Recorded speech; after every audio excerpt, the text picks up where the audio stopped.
Okay, so let's get into the Six Nations. For people out there that aren't followers, it is the oldest tournament in the world. Yeah. International. Yeah. It has Curry Cup supposedly is the most. Yeah. Curry Cup. Wow. Something I thought I'd never hear you say, but No. it's a tournament as old as the hills. Carries a lot of sentiment and emotion for me. Being Welsh, not going to be a good year. So let's get into it. We've got the reason why the game's Thursday against Ireland, France, is because Friday is the opening of the Olympic Games, the Winter Olympic Games. Well, I think South Africa might have one athlete or two athletes. I don't know. I don't have no idea. Okay. But that's why the game's on Thursday, because of the Friday opening ceremony. So enjoy it. I mean, we don't get to see Thursday international rugby, do we? It's going to be great. It's a 10 past 10 at night as well. Yeah. So people are going to work late on Friday. Or at all. Or at all, yeah. No, Cape Town, they won't be. I don't have anything. I mean, there's no live rugby for me this weekend, so I can take Friday off. So me too. I can sit up there. We can have a show. I mean, it's like I'm going to phone the boss and get his permission to take the day off. And let's talk about it. So who do you think's going to win the Six Nations, Gav? And I know England think that they're the rising team. They're the form team, aren't they? But France are hosting them in that final game. So if you have to choose a winner of the Six Nations looking ahead, I would say France. Yeah. Just because they're playing at home. And they play Ireland at home as well. And also because England's all very excited at the moment, just like the cricket team was before they played Australia in the Ashes, and we all know what happened there. And I can see why they're excited, because the England have a lot of depth to their squad. But England also, because they're England, I mean, the Scottish will call them Sassenachs. I don't know what the Welsh call them. But, I'm talking about that hatred that the Celtic nations have for England. So everybody lifts their game against them. I mean, even Wales on Saturday, I can imagine being competitive for a while. 15 minutes. Yeah, maybe less. Yeah. But England have a massive hurdle, I think, to overcome in Murrayfield. They play in the second game in Murrayfield. I don't think they've lost. I don't think they've won in Scotland for quite a while now. So it's that's why I'm not so sure about England. Not because I don't think they'll beat Wales, because they play Ireland at home later in the competition. I think they'll beat Ireland at home. But Steve Borthwick, their coach, has been saying, listen, come to Paris and we'll be playing for the Grand Slam or whatever. Their biggest hurdle before that is probably the one at Murrayfield. And that Scottish team, we've seen how well Glasgow are doing at the moment. Yeah. And I know a lot of people wrote them off after the summer internationals. Yep. Remember that game that we watched, and I said that I thought Argentina were going to win. And Scotland bossed it until half-time, and then until early in the second half, and you sent me a message saying, bad call, bud, or something like that. And then that sounds so unlike me. And then the Argentina came running back in the second half and won the game in the end. And so a lot of people have written Scotland off on the basis of that, and against New Zealand. Remember, they were behind. They came back and they were very competitive for a while in the second half, and then they fell away towards the end. So a lot of people are writing off Scotland on the basis of their autumn international form. But I just think that Scotland since then, in the guise of Glasgow, have actually done really well. They beat Toulouse in Toulouse. No, sorry, they beat Toulouse in at Scotstoun. They beat them in Glasgow, but still, any win over Toulouse is a big win. And they've beaten, who did they smash? They smashed Saracens, didn't they?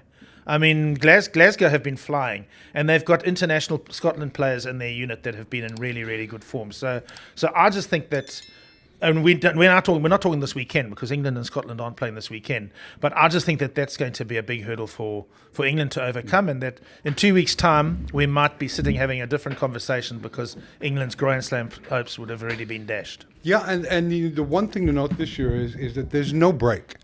There's one break. Is there? Yeah, they normally used to have two, and they've got, I think there's one bye week. I think it's in the 28th. That's when the Bulls and Sharks are playing each other on the same day as the Stormers are playing the Lions, and that's part of a full URC program. Yeah. Because there's no Six Nations that day. Yeah. So it's one break, but they used to have two. So you are quite right. It is a big difference. So who would you? To me, 1.75, meaning you get 75 you get 75% if you invest in France to win. I just think that's not attractive enough for me to make that bet. I think with what's his name back at scrum half? Let's call him what's his name. Yeah. What's his name? The best rugby player in the world. Yeah. DuPont back at scrum half. I think France might feel galvanised, and they might. I think that the games between those two teams have been big wins for the visiting team in the last couple of years. So I understand what you're saying, but I just think that Ireland got They got destroyed against South Africa. well, and where did they get destroyed? They get destroyed in the scrums. Yeah. So and everybody's copying South Africa now. I mean, even Steve Borthwick. I mean, with his bench, and I know Maro Taje's mother died, and that's the excuse he's giving for playing him off the bench. But I think Steve Borthwick loves the fact that he can now sort of rotate players like Rassie can, and France will copy South Africa. Yeah. They'll copy South Africa and they'll take on Ireland in the scrums, and they're missing Porter, and they're missing another one, Furlong. So they're missing two very key players there. In fact, they're missing more than that. But they have depth there. Do you think they have depth? At prop, I'm not sure. The names of the props that have come in aren't ones that are immediately. France are favoured by 12.5 points in this match, and the thing I like, not knowing any injuries and stuff, I like France to win the Grand Slam at 2.5 to 1, at 150% return on my money. France held South Africa, were ahead of South Africa when they were 15, then South Africa did and took advantage and took a player off and went down to 14 and opened them up. I just think when you look at France and the DNA that they have, another word you hate, DNA, is that they're playing Ireland and England away. So they play... they're playing. Who are they playing away? Italy and. You say France are playing Ireland and England away at home. Sorry, at home. Yeah, they're playing. They're playing Ireland and England away at home. They will be playing Scotland away. Okay. They must be playing Scotland away. That makes sense. Yeah. Look, there's not too much trip up opportunities there if they beat Ireland. So to me, it's France. Take them for the Grand Slam to win that. Yeah. Look, it's never easy to win the Grand Slam, but I'll take that price at 250. Grand Slam. Win all four games. They're not winning the Six Nations. They're winning all 4 games. Yeah, all 5 games now. Is it? Well, for Six Nations, it must be 5. No, but the Grand Slam, Oh, it doesn't. It doesn't include Italy. It doesn't. Okay. But it doesn't. It might as well. I mean, that to me is the interesting thing. Wales to me will finish 6th. They're horrendous. I don't see any world class other than one. Well, Sam Warburton, who obviously you'll remember because he was probably the last good guy sent off in the World Cup, 2011. But Sam Warburton wrote in the Times last week, he said that he reckons that because now this is where Wales are looking these days. He sort of said that they'll finish 4th. They'll finish ahead of Scotland and Italy. And he based it on having overheard Steve Tandy, the new Welsh coach, speaking to his players. And Sam wrote that I would run through walls for this guy. So on that basis, he thinks that they're going to be really good. But I mean, you've got to do more than just be able to run through walls. Well, I don't classify anyone that can finish 4th in the Six Nations as good. No, neither do I. But what I'm saying is that shows where Wales are at the moment, because that's what they're looking at. Yeah. They're not looking at possibly winning the competition. They're not, and it wasn't that long ago that they did win a Six Nations. I mean, it was 2021. 2021. Look. The fall has been long. Well, they've only beaten Japan in the last 2 years. Yeah. But I don't even know if the CEO is a woman, still the same woman that's been overseeing this debacle. Who knows? I think she is at the moment. But yeah, I'm actually not sure, to be honest. You know what the misogynistic say? What do they say? And I'm going to get killed and crucified for this. Okay. If you've got a woman, you're saying it, not me. Yeah. If you've got a woman doing the job, you got the wrong man. Good luck with that one. Well, please make a comment. Tell me you unsubscribe and don't like me anymore. But note that I'm distancing myself from that. Gabby, you're pulling away as I'm talking. Yeah. But that woman, if she was a man, she would have been fired. I see what you're saying. It's like because she's a woman, everybody's giving her a chance. 2 years to beat Japan, And I don't even know if she's in the job. But anyway, and shouldn't be there. And the hemorrhaging teams. Not because of her gender. She just shouldn't be there because she's incompetent. Don't you think that just before we leave Wales, because we should leave Wales. We should. I think everybody should leave Wales. Yeah. But just before we, don't you think that their form in the URC has been quite a bit better this year? Yeah, it has. Again, It has. it's not sort of like saying much because it's been really awful the last few years. But I watched Scarlets the other day. I mean, they've got a very good backline going there. Yeah. And it's like so that's one sort of little thing that's flickering and it's sort of thinking. But the problem is, Gavin, I don't mean to pick fights with anybody, is that Warburton's a bit of an idiot when it comes to writing. Writing his opinion. Well, he's been very outspoken about South Africa in the URC in the. No. And so I have no time for someone that is fucking stupid.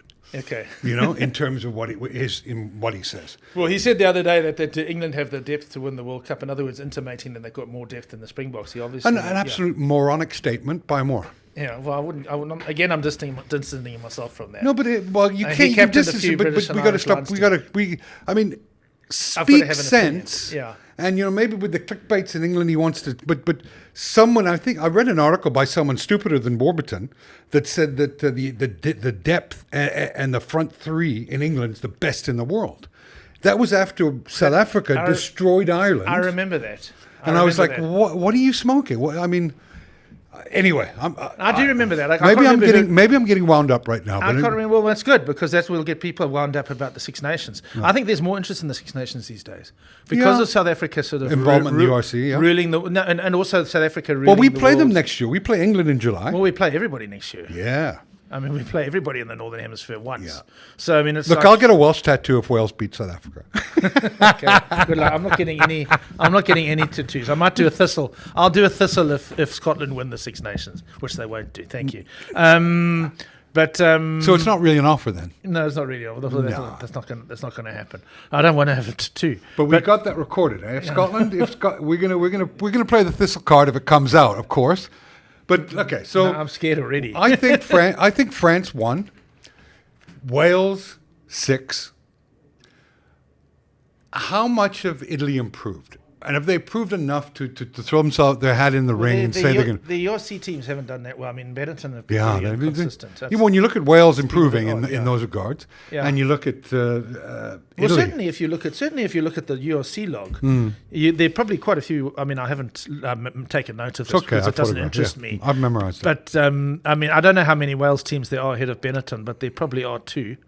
I would imagine Ospreys are ahead of them at the moment, and Cardiff, yes, and then Scarlets as well. Scarlets are down near the bottom, and then Dragons are doing better than they've done in the past. Yeah, but I mean, I don't think there's another Welsh team. It's what I'd call a Pyrrhic victory with Wales improving in the No, but just the fact that if you're looking at Wales against Italy, it is interesting that there seems to be an improvement in the Welsh teams. And I mean, Benetton have been disappointing. They have. They've been very disappointing. I mean, So Wales 6, France 1. I think England are second. Will come second. England and second. they'll be pleased when it happens. They'll be pleased. They won't be second if they lose to Scotland, though. Well, they might because Scotland could lose to and then Ireland will lose. Well, I mean, Ireland. Yeah, so Thursday night's a big game because I've got a feeling that if France are going to get beaten in this year's competition, it will be by Ireland. Yeah. Despite the fact that I'm saying I don't think England are going to beat them. That's really what I'm saying. Who's going to beat France? Nobody. No, okay. I'm saying if anybody beats them, it will be that bunch. Well, no way. I think that France run riot.